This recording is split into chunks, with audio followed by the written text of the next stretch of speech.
R. Kelly is facing a slew of legal problems with 2 state cases pending against him, and he's being held without bond on federal charges in Illinois and New York.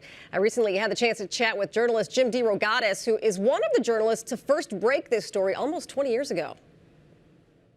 3 states now, hosts of charges, federal charges. We've got a trial date set for 2020, April of 2020. Well, yeah. There's a lot of wrangling between these 4 cases, but he faces 195 years in prison. Unprecedented.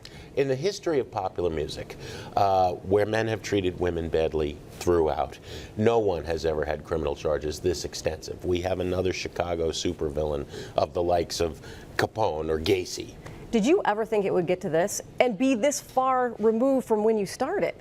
To tell you the truth, when I wrote the first story with Abdin Palish, December 2000, we really thought that after 6 weeks of 24/7 reporting, we had nailed it and the community would be outraged because we were late to the story. Yeah. His first victim was 1991. Our story ran in 2000.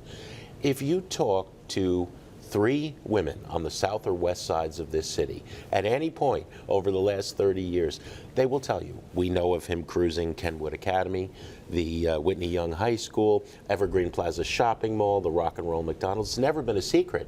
He's been allowed to prey on the black community in open view of the entire city and really the world. 100 million records sold. Yeah.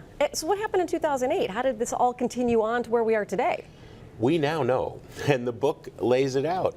The girl in the videotape who was 14, and none of the press used her name, so it was just always the girl in the videotape, Rashona Landfair.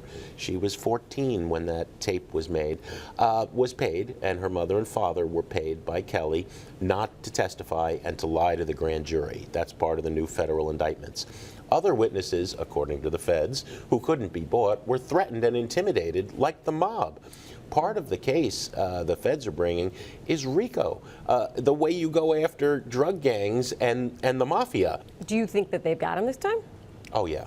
There are numerous new videotapes, some with the same girl, who is now telling the truth. There are 10 different underage women who are witnesses who are going to testify.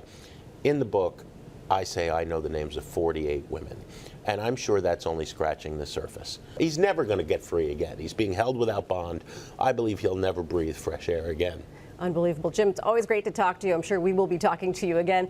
Jim's going to be honored and speaking at the Light to Life benefit on September 25th at the Galleria Marchetti. Life-span.org is where you can find ticket information. And, of course, Soulless, the case against R. Kelly, is available online and in bookstores right now.